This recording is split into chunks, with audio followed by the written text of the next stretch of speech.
This is Target Score Weekly with Joey Slattery and Taylor Allen. Welcome into episode 7 of Target Score Weekly. I'm Joey Slattery with Taylor Allen, coming off a very exciting but disappointing, outcome for Winnipeg in their first ever playoff game at Canada Life Centre. Edmonton Stingers were in town for a second straight game, Taylor, and I know people were hoping to see that redemption, to see Winnipeg make up for that loss just 6 days earlier, but Edmonton goes 3-0 in that first game. Quite intense. Also, before I get any further, I just want to remind everybody that we handed out a whole bunch of cards and met a whole lot of people that listen to the podcast. We're also on YouTube now. I failed to mention that last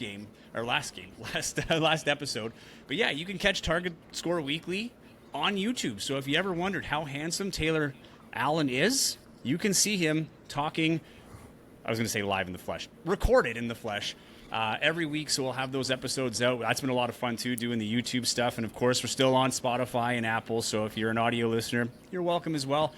We randomly had a blow up in Texas last episode. We have a few listeners. I think it was like 15 or something like that from Texas.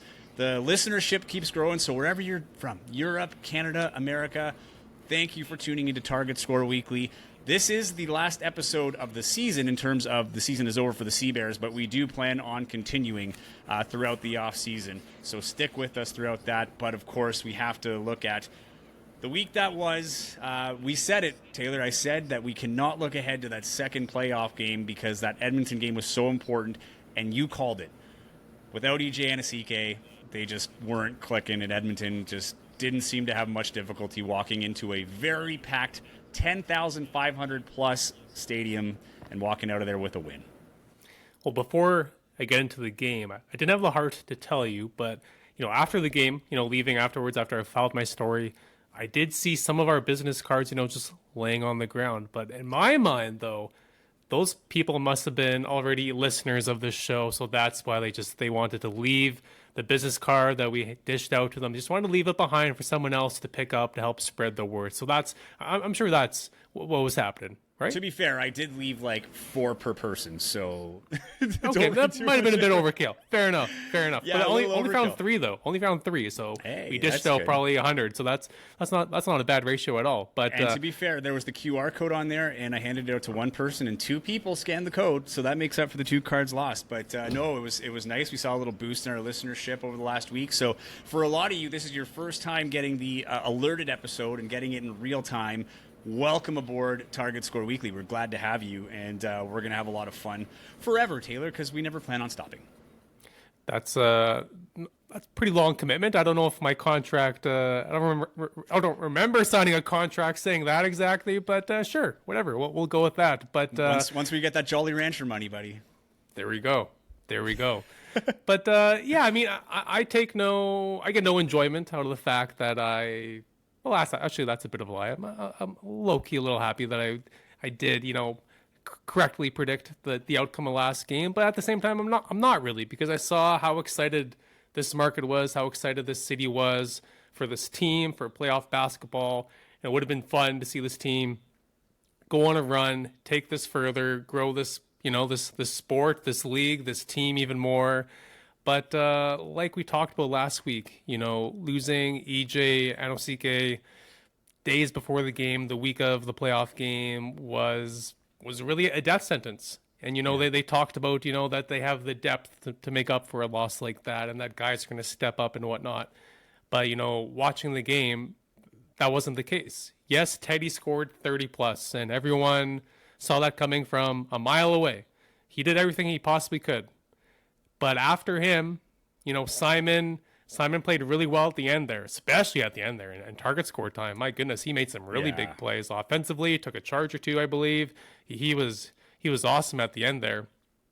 Jelani, Watson Gale, he played well. 18 points, but you could kind of tell that he wasn't fully at 100% yet either. But despite missing the last week's game, he still looked pretty good. Did what he could.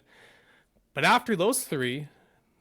No one stepped up. We needed a AJ Hess game. We needed a Glenn Yang game. We needed a Chad Possums game. We needed something. And there's just so many guys that just they had an opportunity to step up, take on a bigger role, and they all just kind of came out flat. And I'm actually kind of surprised that this game was even as close as it was because of that. But they did make it a good game. They were up, was it like 74, 72 or something like that late in the game. So they looked like they had a chance to squeak it out, but Edmonton is just a much more balanced team, much more balanced attack, and in the end, that's why they advanced to Sunday. And that's kind of what they did the first game too, right? It just seemed like anytime Winnipeg had a run or even took over the lead, they never let it get out of hand, and they took over the lead, and they started going on a run of their own. So that's one thing Edmonton did really well. Who was probably watching that game was EJ Anosike himself.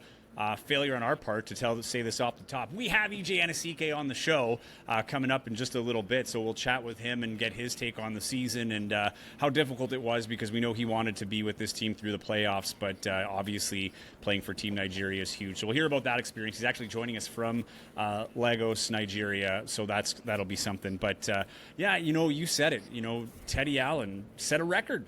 35 points. It's never been done in CEBL playoff history, and it still wasn't enough. And that was only hours after Kat Barber set it in Scarborough in a shocking win against Ottawa that sent them to the Final Four. I think he had 32. That was the record for a few hours, and then Teddy overtook that. But it was kind of like a reverse of the game before, right? Like a lot of transition opportunities for Edmonton early, and then they just kind of won the battles in the second half, right?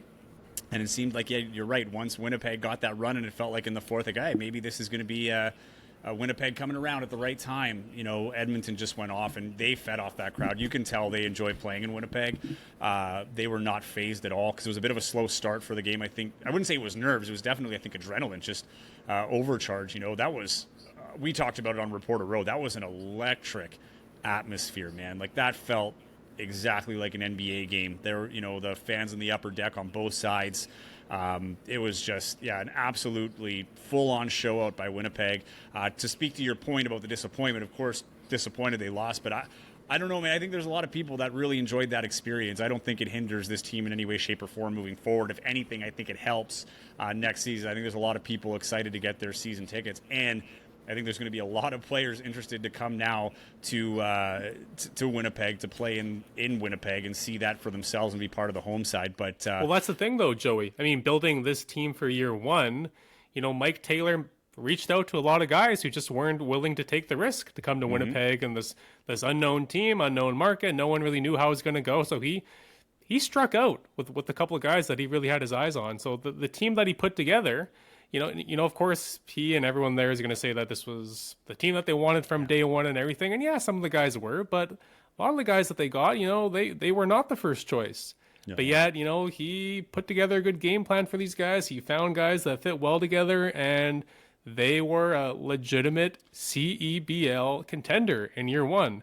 So, they like were you first just place said, all year, like basically up until the end. Like they was that Edmonton loss that gave Calgary the first overall, and allowed them to pave their path to the Final Four, peaking at the right time. We did see it kind of falling apart, though, right? Like as the season went on, it was very dominant the first half. It got less and less dominant as it went on.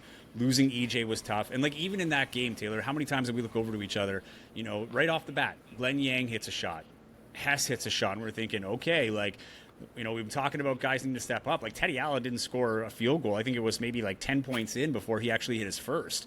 So it kind of seemed like, okay, like secondary scoring's coming up. And Scott Billick was there with us too with the Winnipeg Sun. And, we were chatting like this is exactly what they need, right? It kind of felt like that off the hop.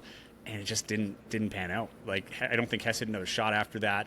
And like we kept saying, right, like, and I wouldn't say I backed him, but I thought him getting his feel for the three, when I think he was like 5 for 13 a couple of games ago, and I'm thinking, yeah, get your shooter's touch. It just never came on time, man. Like, I think this guy is anxious or excited to get out of town and just get a fresh start. I think he just wants to put this experience behind him. And I know Coach Taylor, talked a lot about his defense and this and that, but I honestly don't think it was enough to make up for what he was lacking in the offensive category where they needed it the most. And you're right, Jelani played good, but it just kind of seemed at the end they got away. And I know Mike Taylor reminded them a few times, like, stick to the system. When he was in target score time in a timeout, it was stick to the system, get the shots you want.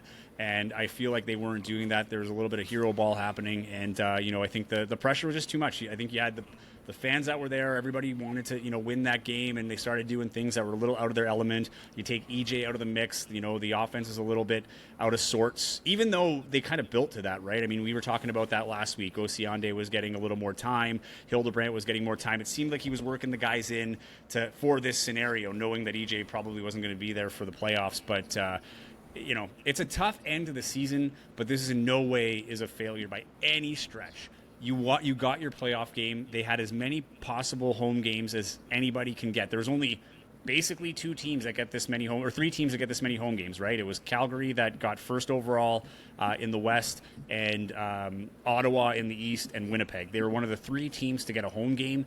They got it. Winnipeg showed out for it.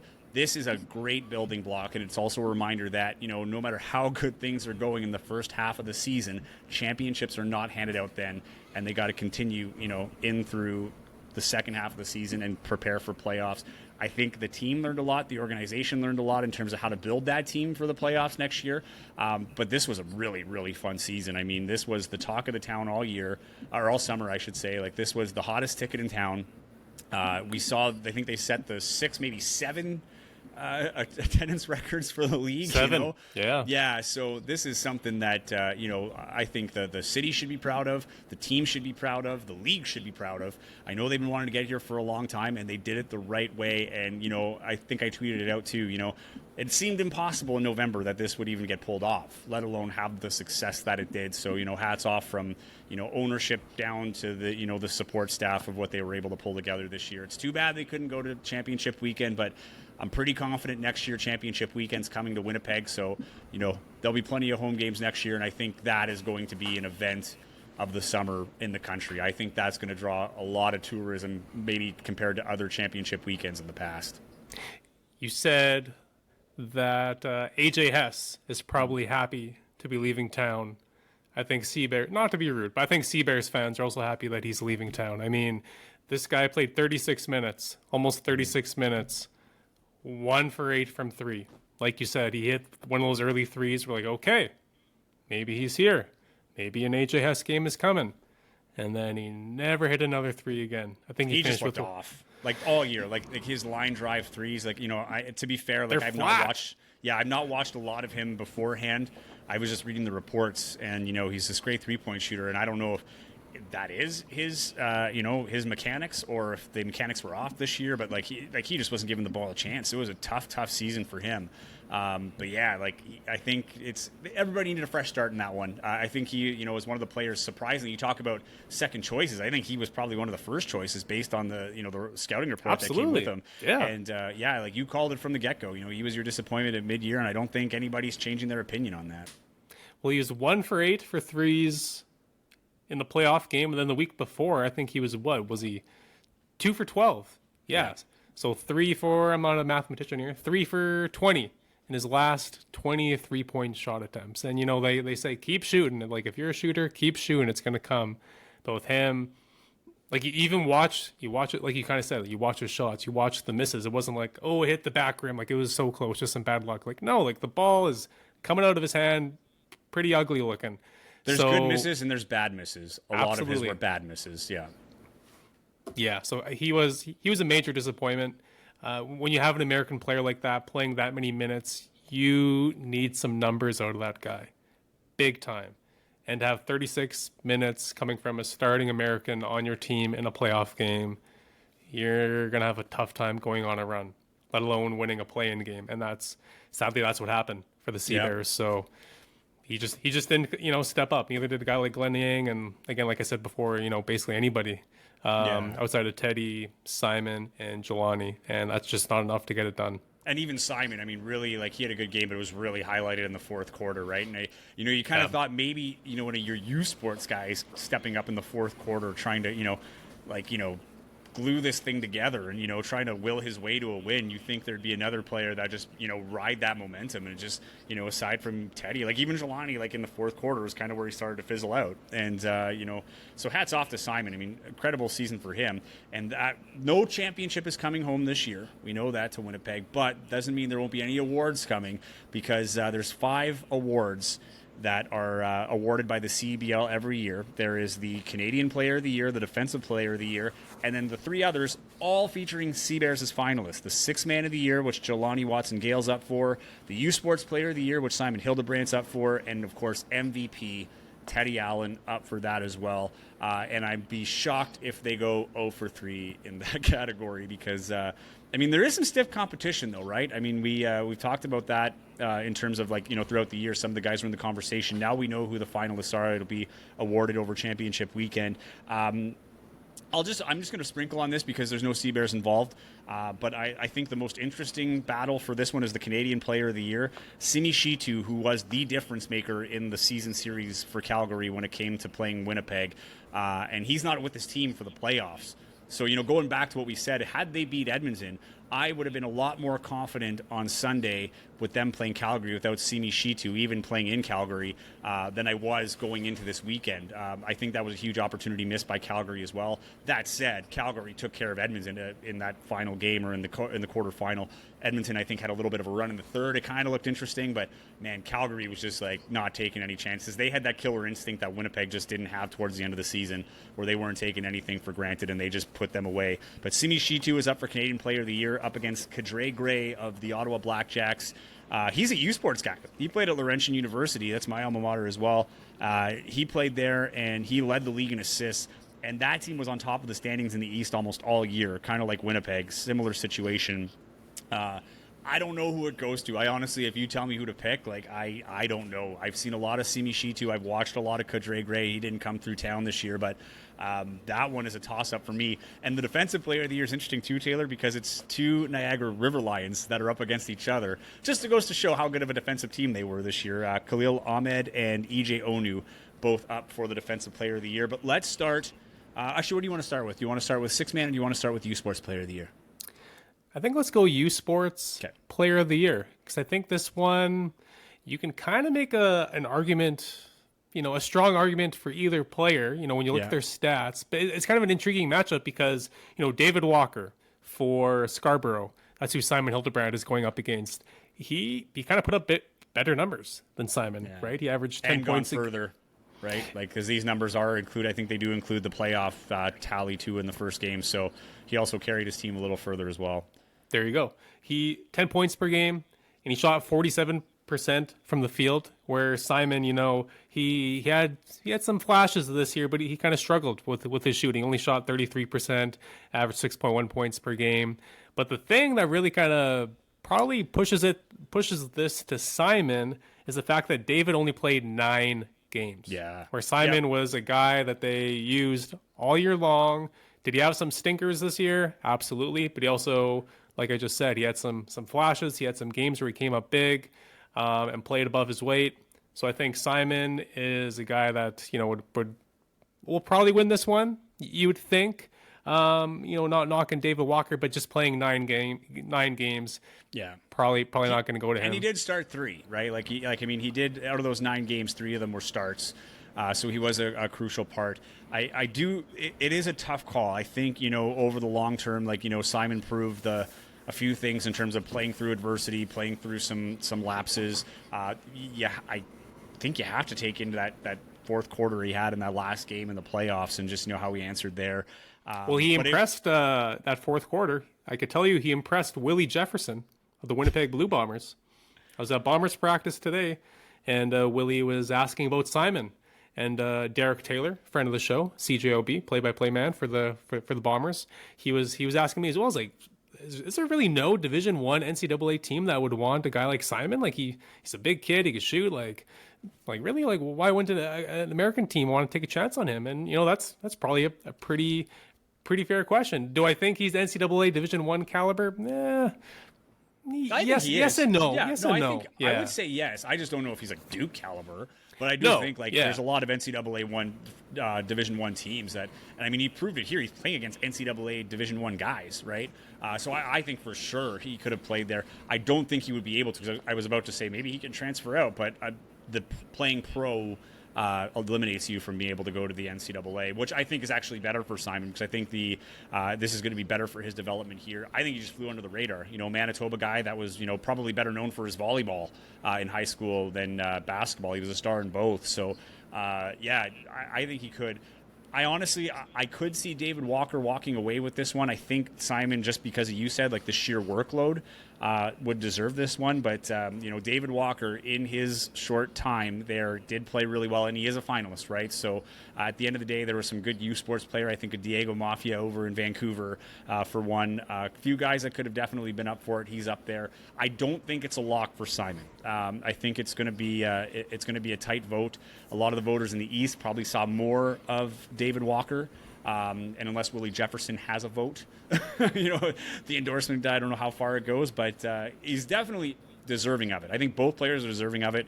And just the fact that you're a finalist is incredible. And he did it in his hometown. This has been a great season for Simon Hildebrandt, but I think he gets it on the sheer workload, but I wouldn't be shocked if David Walker gets it, because he's another deserving candidate as well. Moving on. One more thing on that. Sorry, go ahead. Sorry, one more thing. David Walker, he goes to Toronto Metropolitan University, plays for the TMU Bold. And before we move on, I just have to say, who on earth thinks that is a better name than the Ryerson Rams? I don't get that whatsoever. I understand the name terrible. For the university. I get it, going from Ryerson to TMU, but I don't know why you don't just keep the Rams. It still works. Yes. Just because it's not alliterated. Well, what is bold? What even is that? Wow, that's a bold statement, man. Yeah, there you go. They took the bold move literally and made it their name. So yeah, no, I'm not a big fan of the rebrand either. I thought they should have just kept Rams. TMU Rams still sounds that's awesome. fine. That would have been fine. I don't know what a bold is. That's what I was told when I was being a very bad kid. I was being bold. So yeah, I don't know. Just reminds me. Very bad name change. So there you go. I guess it's a fitting one then. I guess in that regard. I don't know. We'll move on before we get EJ on the show. Sixth man of the year, Jelani Watson-Gale, up against Edward Ekiyor of Niagara. Again, Niagara's got three guys up for these awards as well. They had a heck of a season, finishing first in the East and getting the bye to championship weekend because we won't get into the playoff structure. We've beaten that horse to death, but they had a great year. This one's interesting because I thought it was a lock, but these are very similar numbers. Jelani averaged 23.1 minutes a game. Ekiyor, 23.4. Right, so they're right neck and neck. 12.8 points a game from Jelani, 12.1 from Ekiyor. 3.6 rebounds for Jelani, 5.5 for Edward Ekiyor, and Edward Ekiyor had 1.3 assists. Jelani had 3.4. So one has the edge in rebounds, the other has the edge in assists, and even from the three-point, because Jelani, known for his three-point shooting, he led the league, 48.5%. I think that's the edge, but 41.7 from three-point land from Edward Ekiyor. This is actually more neck and neck than I thought. I kind of, throughout the season, just kind of assumed he was running away with the sixth man of the year. I still think he's the sixth man of the year. I don't think just taking in I don't have his numbers on the closing, how many games he closed out on the winning shot. Go. That's why I think he does have the edge, because he finished 5, 6, 7 games. Like we were saying to him last week when he was on the show, that when it was target score time, Jelani is one of the best players in the league. He was so clutch. Totally. So clutch. So I think that has to be a factor into it. So I wish the league kept track of that, or at least made it more available. How many games, how many game-winning shots everyone has made. That should be, when you click leaders, on the website, it should show you that, right? That would be, that's a cool stat. I think that's something. Yeah, that's something they should bring up. I think we're both in agreement here. I think Jelani takes this one. He built himself a name here. Kind of like Simon Hildebrandt. There's a lot of Jelani highlights in those CEBL highlight packs, and Simon Hildebrandt being the opening of the app with the dunk. Maybe that plays a factor. I don't know. But anyway, I know Simon's going to be a star in this league until he can't play here anymore. Jelani, who knows what the future holds. We talked to him last week. If you haven't heard it, check last week's episode. Great interview with Jelani, and he talked about how tiring it is because now he didn't really get an off season. He's off to his overseas team in Brussels now. So we'll see if he's back. I know Winnipeg would love to have him back, and I'm sure he'd love to come play here too. It was a good experience. But if he does not, and he leaves here with a sixth man of the year, I think that is mission accomplished, and he'll be one of the early legends of the Sea Bears organization moving forward. So Well, that's the thing. Like, he was late to. I mean, Seabear's training camp is only what, 1 week, 2 weeks long, and I think it was 8 days, a hard 8 days from what I understand. Oh, absolutely, yeah. But he was late to that, right? Like he had to do some studying on the plane basically before the first game of the year just to kind of know the system and know how to fit in with these guys and whatever. So because his Bristol Flyers, that's the team he played for before this in the British Basketball League. That season just ended. Finishes that, comes over to Winnipeg, this team, this league he doesn't really know anything about, and doesn't know what to expect, plays this season, and now he's going off to Belgium, to Brussels pretty soon, right? So there's really no time to kind of kick up your feet and, chill out on the beach or anything like that for him. So that's a lot of basketball. So by next summer, I could see him kind of wanting a little bit of a break. I mean, that's just, I'm not basing that off of anything that he said or anything, but I could just see, there's a possibility for that. So don't be surprised if he's not back. He's laying the foundation that this is, a possibility. So I think it's, there's a little bit of thought in that, being that open about it, because he did say it was exciting, but he was, looking to get some rest. So albeit if he's back, great. If not, I mean, people will remember that name for years to come. This was a memorable season for him and the team. But of course, I mean, the guy that took all the spotlight this year, I don't know how many times I interviewed this guy at the end of the game as player of the game, Teddy Allen. You're a good cousin. It's great for you guys to reconnect this year. He's up for MVP, and he's up against Justin Ray Foreman from Saskatchewan, who also had a great year. Those were two of my favorite players to watch this year, Taylor. I mean, Justin Ray Foreman, just a huge competitor. He led the league in scoring. What was his fight? Yeah, 29.2 points a game. Teddy right behind him at 27.6. I have to say, as much as Justin Ray Foreman was great and he carried that Saskatchewan team, it has to be Teddy Allen, does it not? I mean, he also kind of carried this Winnipeg team, got them into the playoffs, kept them in first for most of the year, and he's like top 10 in like, I don't know how many categories, top 5 in a bunch too. And we talked about it throughout the year, like his offense and his scoring abilities. I mean, he set the record for 3 points in a game with 9. He set the records for points in a game was at 42. They were tied. And then he sets the playoff record with 35. This guy has to be a lock. It's not who is the better player. It is who is the most valuable player. And I think he's the better player as well, funny enough. But I think Teddy, just looking at Winnipeg's record and what they accomplished and how important he was to that absolutely he is the most valuable player in this league this year. He did so many things, and it's so easy to just get wrapped up in his scoring and all the records he set and whatever.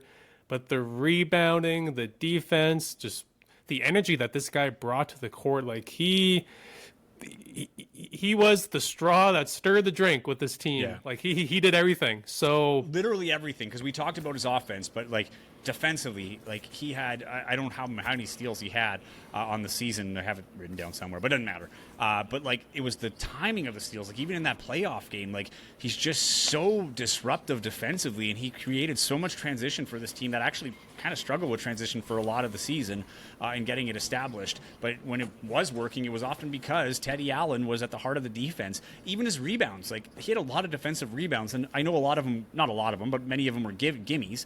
But he's there. Like he's playing defense. He wants the possession. He was forced to play point guard one game because Jelani was out, and he was willing to do it. And that's the one thing. The one thing I noticed, though, is he is able to carry the ball, but when he has the ball in the defensive end and he's carrying the ball up, everybody knows he's creating for himself. And it's going to take maybe a triple team before he's going to pass it off because he's probably going to make the shot. That's what it came to. He had a high volume of shots, but he also hit a high volume. And, as Dave Crook, the color commentary for the Sea Bears would say, there's no bad shot for Teddy Allen. And I think he's right, because when you're putting down 30 a game and you're winning games, he knew what he was doing, and he still was able to facilitate for other players. I was really impressed with him this year. The team loved him. The crowd loved him. I think this guy really turned some heads this year, even beyond just this award. I hope he wins the award because I think he's well deserving of it based on what you said. He was the most valuable. But I think we're going to see this guy in the NBA. I'd be shocked if he doesn't get some sort of opportunity in the NBA. I think he proved a lot of naysayers wrong in terms of attitude and things like that, whatever negative things were out there about him, because we didn't see any of it this year. I mean, you and I covered the team pretty extensively, and he really seemed to be a leader on that team, and he's a big reason why Winnipeg was such a success this year. Well, you look at, it's a short history, right? But you look at the the history of this league and the guys that have won this award. I mean, it's a short list. It's Xavier Moon, who won it 3 times, and then Khalil Ahmed, who won it last year. Xavier Moon, that's a guy who went on to bigger and better things. He played for the Clippers, right?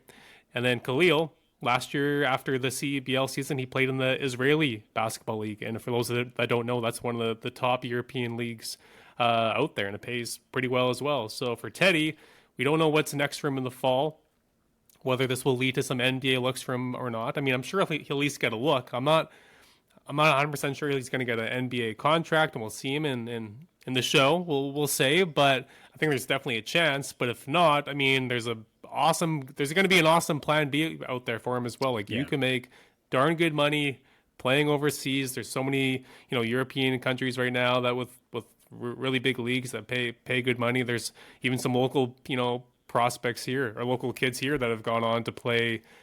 Bisons and Westman that have gone to play overseas and make some good coin too. So yeah, Teddy he'll do okay after this year, no matter even if it's NBA or not. I think he's worthy of a 10-day contract somewhere, whether it pans out or not. I think that my biggest, concern of him being in the NBA is that he was a star here. He knows how to be a star. I don't know if he could be that in the NBA when the level just, jumps up that much more. Can he adapt to roles? The reason why I think he can is because this year we saw those roles. Like he had to play some roles as well, defensively, being disruptive against some really high-level players. We talked about his defense, probably not enough, actually. I was going to say we talked about it a lot, but I don't know if we talked about it enough because his offense was just so intense. But I think he gets a look.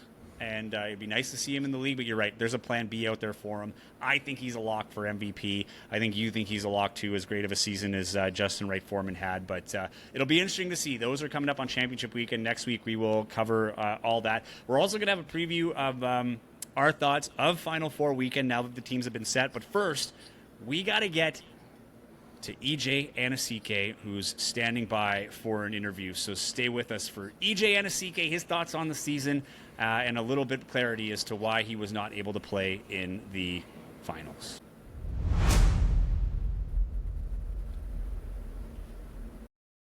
Sea Bears forward and now member of the Nigerian national team, EJ Anosike, joining us on Target Score Weekly. EJ, you are out in Nigeria right now. It's a 7-hour difference, so thank you so much for making the time. This is I know this is difficult for you to take this time. You're busy, but we really appreciate you coming on Target Score Weekly. Thanks for having me. I appreciate it. So first off, we have to ask you, how does this opportunity come about? I know this was a little bit difficult, of a decision in the sense that the Sea Bears were going into the playoffs, and I know some people were confused as to why it had to happen. But maybe tell us how this opportunity came up, and just maybe the difficulty. I know you wanted to make this decision. I don't know if it's difficult, but difficult in terms of leaving your team before a playoff run. Yeah, basically, Nigeria announced they're hosting the pre-Olympic qualifiers this year. I didn't know who would be on the team or how it would all happen, or whether I'll be chosen to be on the team. I've been wanting to play for Team Nigeria my whole life since I was a kid. It's something I continue to work for, so I had the opportunity. So when the opportunity came, when I got called and said I was selected to play and represent Nigeria, especially in such a big tournament, because it means a lot to the country, especially with sports is the only thing that's positive going on back home, sports and music. Just to be a part of that and play with my brothers, play with some of my closest friends, and make those moments. And it's something for me that my family gets to come watch me play. I haven't seen some in 15 years. I haven't been back in Nigeria in 8 years. So it's one of those things for my family, something that they're very proud of and thankful, and we're all very blessed to have this moment and share together, and basketball connected me and brought me back home. So EJ, obviously this is an incredible opportunity for you, something you've wanted for a long time. And speaking with you, and anyone that knows your story knows how proud you are to be Nigerian and of your roots and everything. But with that said, though, just how tough was it, though, having to leave the Sea Bears for the playoff run? I know Joey kind of asked a similar question, but it seemed like you really enjoyed your time here, and also you were a very important piece to this puzzle. So having to watch the game online and see what happened, just how kind of tough was that, I guess? It was pretty tough knowing I couldn't be out there with my guys. I met some great people in Winnipeg. Some of my closest friends. I had great teammates. I had a great experience. So like just seeing out there my brothers fight, and I wasn't there to be there with them and leading the pack. It definitely was something that was tough to watch. But also on a good note, I'm happy. Some guys like Simon, Shane, Steph got opportunities with the minutes that I normally have to make something and make something happen. To be able to play, contribute in ways they haven't contributed before. So I was very happy to see that, them take advantage of the opportunities to play well. And I feel like that's what the team's about. Even when one's not there, you still root for them, you still be positive, you still cheer your brothers on and hold them accountable and help them out. And, they're doing the same for me, wishing me luck on the best of this experience. And, before I made the decision, I spoke to all my teammates about it. And, it was one of those things that, I realized I was around a good group of guys playing in Winnipeg. Because they have my best interest at heart, you know what I mean? And they know how important me representing my country to go home and tell them about I haven't seen my family in so long. And when the opportunity came, it wasn't no hard feelings. Like they felt like they'll take care of the job and they'll back me, whatever. Because I've always been a good guy, high character, good teammate, and we had positive moments throughout the whole year. So I feel like I just a fruit of all the time that we spent together and all the work we put in. At what point did you know that there was a chance that you weren't going to be able to finish the year with the Sea Bears? I would say right around towards the end of the regular season, because that's when the dates started getting all right, I felt like I'll be here for the first, make it to the first playoff game. I'll be here. I was very openly and trying to actively communicate and balance things off because they already started camp before I got here, and I pushed it so I could play the whole regular season because I didn't want to leave late and everything. And I was just trying to see how the dates with the playoffs would work out because we were supposed to play the 12th, and that was the weekend of Vancouver of the Final Four weekend. And I'm just like, it's tough to just leave a team right before the Final Four. It's you know what I mean? So it was very tough with dates and everything. And it's pretty normal in the CEBL. A lot of players have to leave early, whether it's to go to report to their European club or to a variety of different reasons due to the nature of the season, how long it is, so, and the timing and everything. So that was one of those conflicting factors, especially with the timing of all the events. EJ, you touched on, Simon being able to get that opportunity to step up. And, in that fourth quarter, he really did against Edmonton. I think that was probably the best all around we've seen him. And he's played well this year. But taking charges, hitting some big threes, he really took over that fourth quarter. He's up for the U Sports Player of the Year. You're a young player yourself. One of the interesting things about this league is that U Sports partnership. And you found yourself in a bit of a mentorship role this year with Simon, shooting after games and working on, three-point shooting and being a stretch four. What was that experience like for you to find yourself as a veteran again, outside of university and really your first veteran presence as a pro? It was something that was special. Simon's a great guy. He loves to compete. I love to compete as well. So it was like two friends coming together. Everything that he's going through that he will experience, whether in university or college or pro, I already knocked down those doors and I experienced it too. So it's great to have someone that's older that accomplishes the things that you want to accomplish that could give you the answers to the test before you face them and help you prepare for those moments before those moments come. And after games, he always come, chill with me, and practice and work on defense, little things, just to get better, 1% better every day.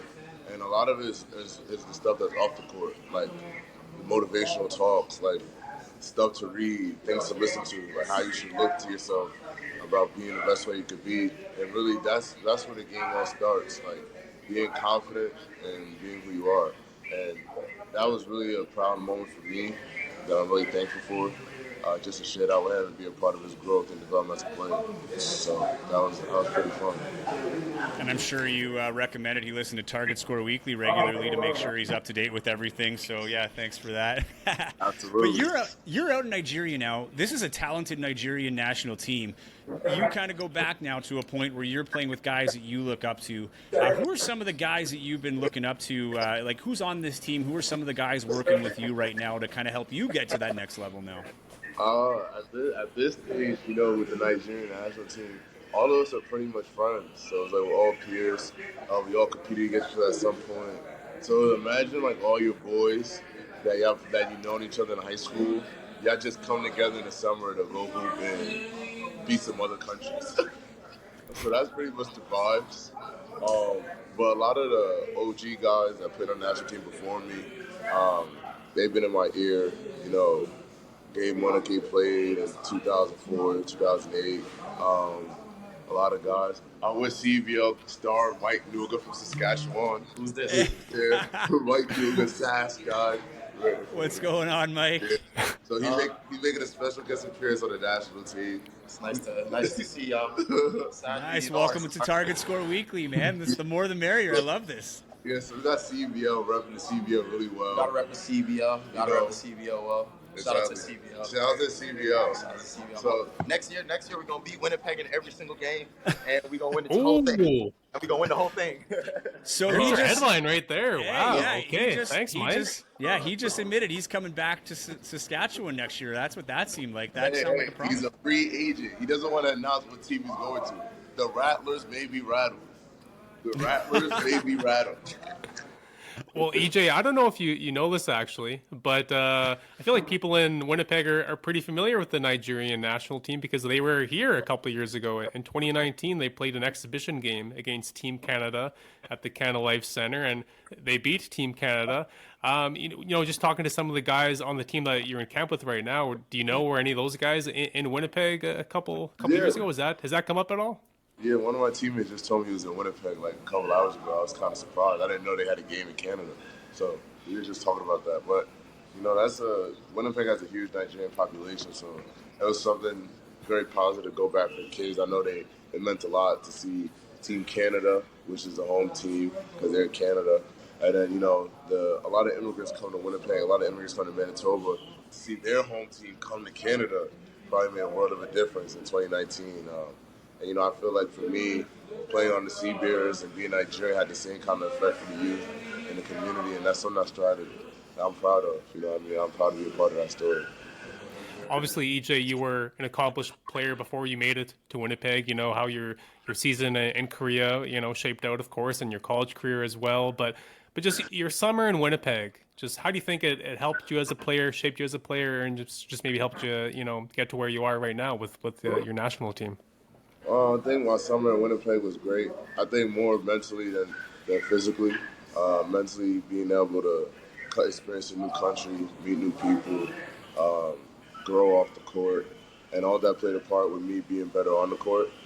All that played a part with me being better on the court, and then definitely the team bonding, the relationship I have with my teammates, and us competing in the gym, working out.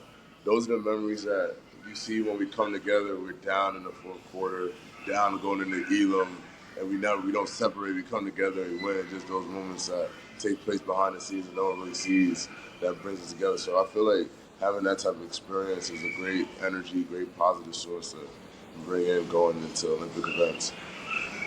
Last time I saw you, EJ, you were doing a meet and greet with a lot of your teammates. It was the last thing that you would have done, I guess, in Winnipeg before heading to Nigeria, and a large part of it was with Zwike, who was selling your merchandise for the CENI Foundation. And we were chatting a little bit about this opportunity. I mean, you guys all became stars here in your own right. I mean, we see EJ Anosike shirts, Glenn Yang, Chad, Teddy, you name it. Everybody's got, people love these guys. And you had a chance to really boost your platform. Your foundation kind of took a bit of a jump as well with these partnerships. From that part of the experience, being able to use that platform, elevate it, and have these partnerships with clothing lines and stuff like that, I mean, how special was that for you as a professional player in his first time being in Canada, such a short season, and having such an impact? It feels amazing. I feel like it's a testimony to all the hard work that was put in. When you come to being a professional, it's just a custom motto and said, like, being a professional is being able to do what you have to do no matter how you feel within. And, one thing that you got to do as a professional, even though you don't always want to do it, you always got to give back. God bless you with talent to be able to take this game to the highest levels. It's on you to take that blessing and create opportunities to bless others and create positive moments in other people's lives. And that's something that always held dear to me.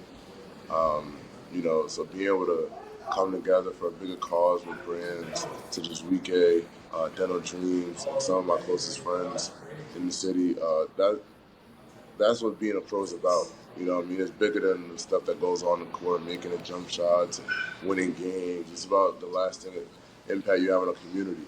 I'm sure if you go to the LA and they'll still talk about Kobe's three-peat with Shaq. You know what I mean? Like how it impacted, brought the community together, how it made the Staples Center alive again. I feel like that's just the best part about being a pro and just helping and being part of the community. And I built my platform to promote, motivate, and inspire the next generation. So to be able to do that in Canada and resonate with kids here, that was a blessing. EJ, if you were able to finish the season with the team, where do you think the Sea Bears would have ended up? Do you think? Where we should have been first.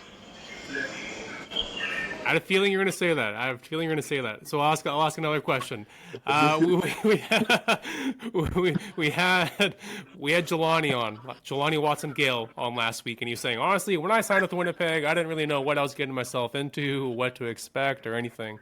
How about yourself? When you signed with the Winnipeg, Mike Taylor gives you that call.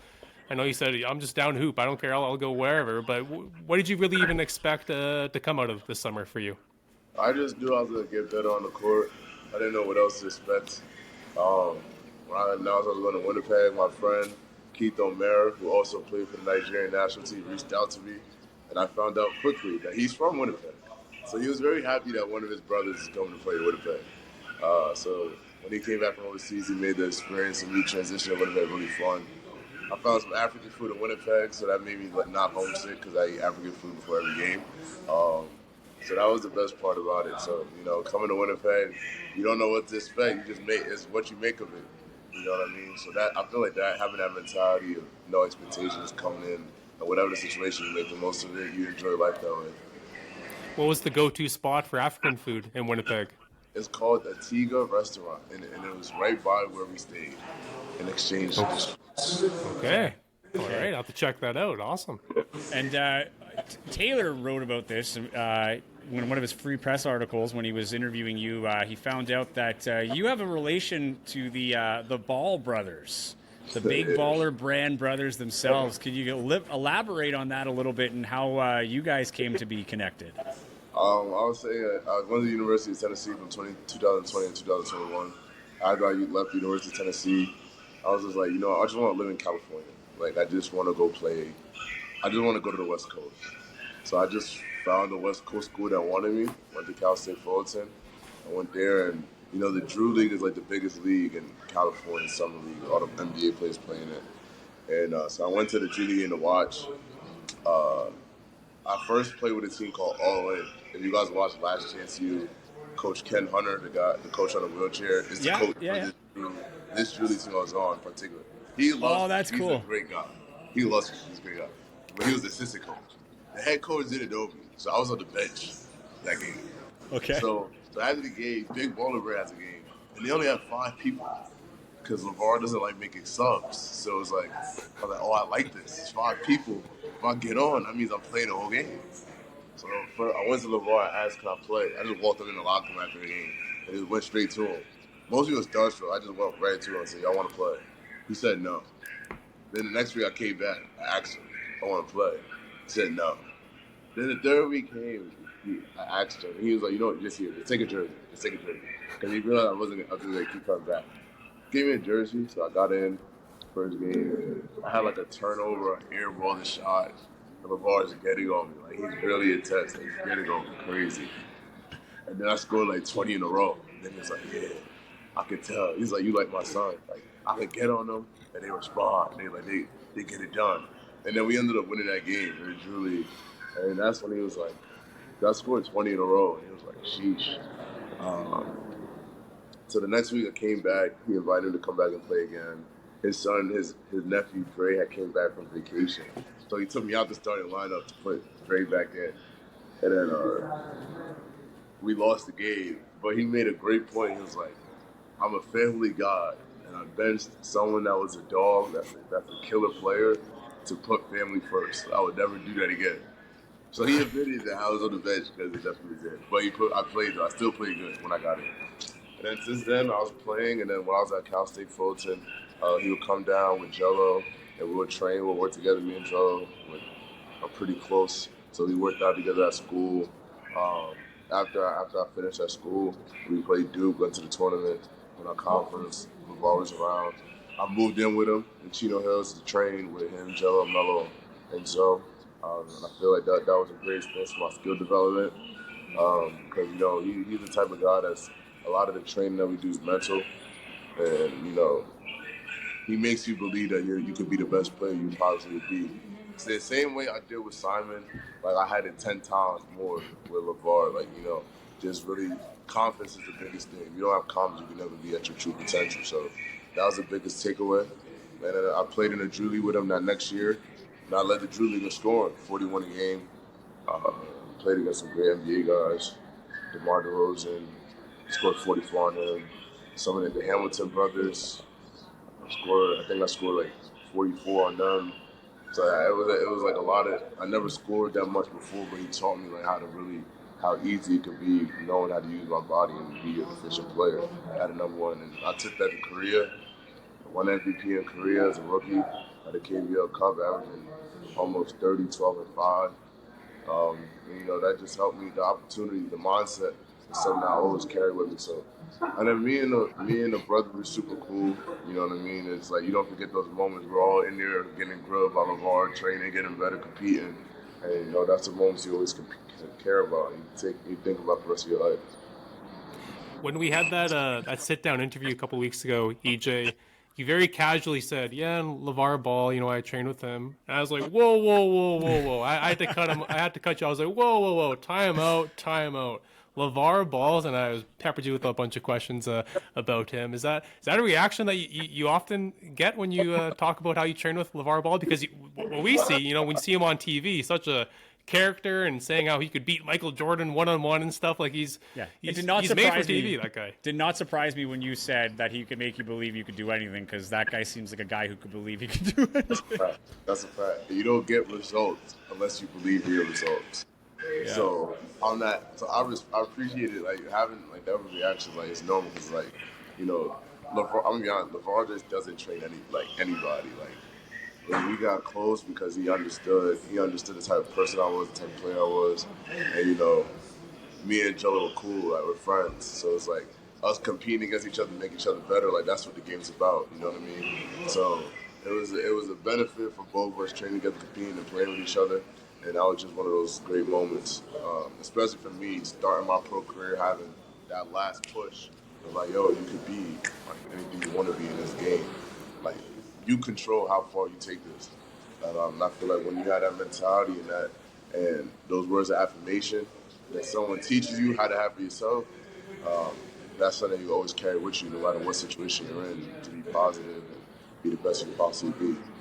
Man, what a cool experience. Good for you. That's awesome to hear that it kind of pushed you ahead, too, because I know the Ball brothers, I mean, they were under the spotlight well before they were in the NBA, and, they've carved their own path.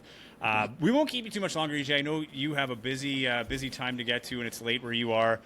So if you're up for it, we're going to get into target time, our version of rapid fire. Taylor and I are going to ask questions back and forth, and we ask that you try to answer as quickly as you can. Maybe if there needs a little bit of context, you could add a little bit of context, but we'll try to roll through these as fast as possible. Are you ready? I'm ready for Elam. All right, let's do it. Elam, man. All right, do you want to start, Taylor, or do you want me to start? I'll bat lead off here. So, EJ, you're talking about African food earlier.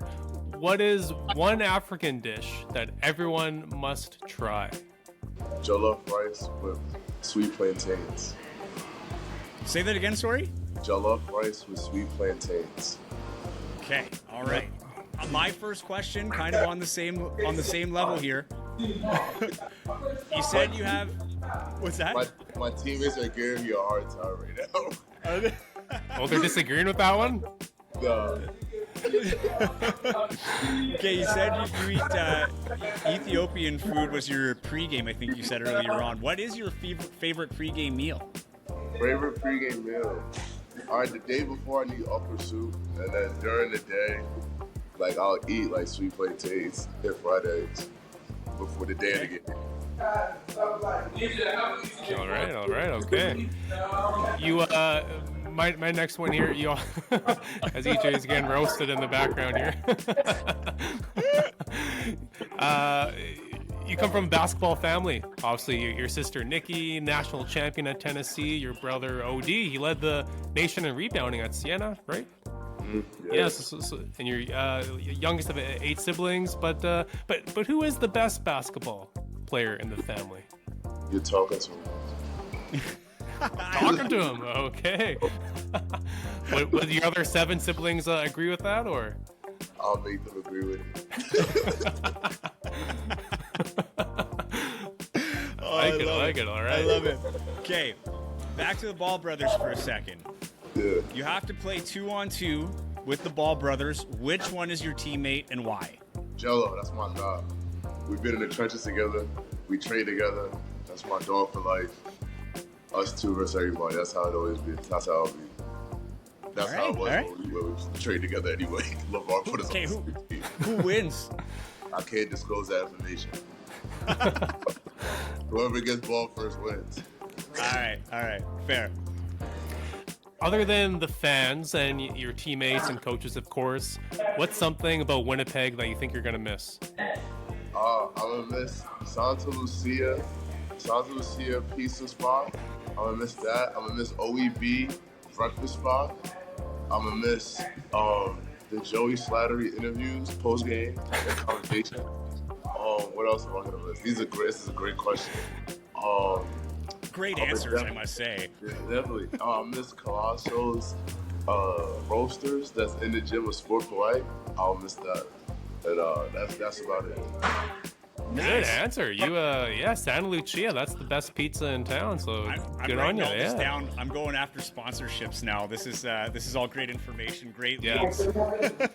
Get us free breakfast, lunch, and dinner. OEB, no Santa Lucia, free coffee. There you go. Well and done. I come endorsed by EJ Anosike, so that's my lead right there. So that's There great. you go. Okay, EJ, you're visiting a new city for the first time. Which teammate are you bringing with you that will plan the best trip? Ooh. That will plan the best trip. We don't got planners, we just got movers. You know, if I'm planning somebody, like... Okay, who's going to have... Then let's switch it around. Instead of planning... It's definitely Chad. It's Chad. Yeah. Why Chad? Definitely Chad. Chad always got something planned for us. So it's definitely going to be him. Like, any city we go to, especially in Canada, Chad knows somebody. He knows what's going on. So he'll plan the best trip. Shout out to Chad. He's kind of the connect, eh? He kind of seemed like a little bit like Papa Bear playing on the Sea Bears thing. I feel like he was kind of like, welcome to my city, and brought you guys all around. Yeah, shout out to the giant Sea Bear Chad. The beast forever. This isn't my question, but what's the best thing that the Beast from River East planned for you guys? Man, there's been so many. I know the guys went to his house yesterday and showed at the pool, ate food. That looked like it was a vibe. I'll definitely say that one, even though I wasn't there. Because I kind of wished I was. Fair enough. Bigger and better things. We get why you couldn't make it. I don't think anybody blames you. Yeah. All right, you're up, Tay. So, next NCAA season, Sacred Heart, Tennessee, and Cal State Fullerton all make the Final Four. All 3 of them make it. Who are you cheering for? Putting you on the spot here. You know, I'm gonna be repping every school. I'll rep every school. Final Four. You know what I mean? You gotta go who roll with you at the end. And shout out to the Titans and Cal State Fullerton. We made history. They brought me to Cali. If I don't move to Cali, none of this happens. I'm not here right now. So I'll say living in California, playing for Cal State Fullerton, that set the tone for my whole career. And I gotta show love to them. Okay. Yo, all right. My other teammate co-signed that. My other teammate Daniel, who told me that played at USC over here, co-signed moving to California was the best decision he made as a basketball player. And I second up. All There right. you go. All Good right. answer. Okay. Good answer. I'm gonna backtrack a little bit here because I know there's a ton of great athletes that have gone through the University of Tennessee. So, who do you think is the greatest athlete to come out of Tennessee? Yeah, could be any sport. Any sport. See, that's a lot of athletes, man. Right? I mean, Peyton Manning's that dude. Peyton Manning's that dude at Tennessee. Chris Walker's that dude on the court. Right? You know, Bernard King's that dude. My sister's one of them. But you know what I mean? But you know, I'm a family guy. Shout out to my sister, EJ Anosike. You know what I mean? She set the precedent for everything the family accomplished. So I'm gonna go with her. And we being biased, that's just how it be. That's okay. You said family first. I'm sure Peyton Manning understands. He would put his brother ahead too. Peyton and Bernard King, though. Bernard King from New York. You know what I mean? I played in the city a lot growing up, so he set the precedent on men's basketball, Bernard King. Women's basketball, going with my sister, man. I like it. I like it. You said you were the best player in the family, so you had to make that. You had to make one up to your sister with that answer. So that was a good move by you. Smart answer. Absolutely. And my last one, EJ. I know you're a big Kobe Bryant fan, and there's probably a million different games you could choose from. But what's your favorite Kobe Bryant game or memory? I just remember he threw Shaq a lob and Shaq dunked it. I don't know what year that was, but that's my earliest memory of hooping. And it was funny because he wore number 8, and I'm the 8th child, so that's why 8 was my favorite number. And then he changed to 24, so I was like, all right, I'm gonna wear 24. So I'll say that was that moment. I think that was that against the Blazers when he threw that lob to Shaq? Maybe? Yeah. Yeah. That was in the I think that was the Western Finals, like Western Finals, yeah. So I remember 2000 maybe. Yeah, I remember that's like my earliest fond moment, like Shaq and Kobe, early Lakers. We was in the projects in New York City, watching it on a little TV. Like, and then shortly after, my mom bought me a little hubby basketball hoop, and I just kept wanting to dunk and saying Kobe. My whole family's a coach right now. Okay. That's really what you Nice. I would say though, EJ, I feel like as great as Kobe was, he would have been so much better if he played for the Celtics. I believe that in my heart. That hurts. A big Celtics. I don't have my Celtics water bottle today, but this is about the time where I drink out of my Celtics water bottle during the show. So you're lucky there. Okay, so hey, Black Mamba, right? He's known for his killer instinct. Now, you are double teamed, down 2 points with 2 seconds left. Who are you passing the ball to for the game winner? You can't take the shot. You got to pass it to one of your teammates. Jelani Watson-Gale, CEBL 6th Man of the Year, my guy for life from London, my guy for life, Mr. Dons himself, Jelani Watson-Gale for the win. I don't know who commentated that game and said it. Well, at the top of the key. Was that versus y'all at SAS? When I hit Jelani on the wing and sent y'all home? We're recreating that. We're recreating that. Jelani Watson-Gale for 3. We're not going overtime. He's sending us home. I was just gonna say, if you're listening to this podcast, you might want to go to YouTube for this one and watch this one. This one's been entertaining. I will give a bonus question though. I didn't have this planned, but you talked about New York. You're a hip hop guy, right? Yeah. Jay-Z or Nas? Man, that's a tough one. Right? Tough one. I ain't from Queens. I gotta rock with Jay. So if you had someone from Queens, like if you had just right form, I'm sure you're gonna say Nas. That's the side of town, New Jersey. So I'm going with Jay. Rock Nation. There's no wrong answer on that one. There's no wrong answer. All right, that concludes our target time. Thank you so much for that, EJ. Thank God. Okay, we really appreciate you taking the time. I know you've been busy out there in Nigeria. We loved having you here. It's been great getting to know you throughout the year. And best of luck out there. I really hope that, you get the most out of the experience beyond just winning. I know this is important to you. I hope you're taking it all in. And who knows, maybe we're seeing you playing in the Olympics in 2024. I appreciate it. I'm looking forward to it. Time to go road to Paris, Operation Paris. Awesome. Thanks, EJ. Nice seeing you, man, and best of luck over there. Thank you. I appreciate it.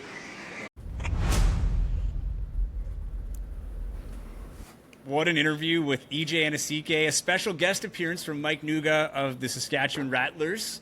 Got a little bit of commentary on some of the plays throughout that. That might be that's an all-timer so far on Target Score Weekly. Week 7, I think we really have a candidate for the new bar set when it comes to player interviews. Absolutely, yeah. EJ's going to have to be a recurring guest moving forward, even if he never returns to Winnipeg or plays for the Sea Bears ever again. Who cares? He's just a fun guy to chat with. Obviously, we could have asked him probably 10,000 questions about, training with LeVar Ball and the Ball family. But yeah, he's actually, when I wrote that feature story about him a couple weeks ago, the way I let it off was basically saying how this guy, he's so early on in his career, but he can already basically write a book about all his basketball experiences that he's had. So yeah, really fun chat with EJ. Glad we got him on. Anything surprise you out of that interview? Anything surprised me? Not surprised me, but I was impressed by how much places he tried in Winnipeg. San Lucia shout out, OEB shout out, the coffee shop at Sport. Yeah, here you go. Yeah. Come home to a pizza later. Yeah, that'd be great. The coffee shop at Sport for Life Center. So yeah, it's kind of fun. Coliseo? No, Coliseum. I can't remember. Yeah, I've had the coffee in numerous times because they have another place in St. Boniface too. It is good coffee. Yeah, it is. So yeah, I mean, just we talked to this guy throughout the year, right? And it was obvious that he enjoyed his time in Winnipeg. So it was fun, getting to kind of rehash that with him and see what really stood out with him. So yeah, nothing really surprised me, I don't think. But yeah, just I knew he'd be a fun guest, and he definitely delivered. So definitely delivered. That was an awesome interview. So yeah, hey, big weekend coming up. It all concludes the Final Four set for the championship weekend. Calgary beating Edmonton, and I wouldn't say it was a whooping, but it was pretty much in control from wire to wire. They now meet Vancouver, who you've mentioned many times should not be there. But hey, I actually had dinner with Paul Jones and Rod Black, and Paul Jones thinks that could be the dark horse team in that tournament, a well-rested team that had time to prepare for this. I don't know if people want to see them winning outside of Vancouver the way they got in, but wouldn't that be something, eh? But they also enjoyed their time in Winnipeg. They got to call probably the coolest game in Winnipeg basketball history, I imagine. I wasn't there for the Thunder days. I wasn't there for the Cyclone days, but that was a heck of a time. But yeah, Calgary out there, Vancouver in the West. Niagara got the bye for the East. They are the first seeded team in the East. Scarborough upsetting Ottawa. I did not see that coming, but that's a team with Cat Barber. You can't count them out. They were there last year. They're looking to redeem themselves. We're not going to get too much into it, Taylor. We're going to wait, and we're going to give you the rundown next week on Championship Weekend. And, of course, the CEBL Individual Award winners, 3 Sea Bears up for it. Simon Hildebrand up for the U Sports Player of the Year. Jelani Watson-Gale up for 6th Man of the Year. And, of course, Teddy Buckets Allen up for MVP. No surprise there. How many will win? Will they all win? We'll find out on the weekend, and we will have everything recapped next week. Taylor, it's been a pleasure as always, man. You have yourself a great time. We'll see you next week. Take care, man. Thanks. Thank you for listening to the Target Score Weekly podcast. To stay up to date with Winnipeg Sea Bears and CEBL news, as well as future episode releases, follow Joey and Taylor on Twitter and Instagram at TaylorAllen31 and at Joey Slattery CTV. And wherever you're getting the podcast, be sure to subscribe to never miss an episode.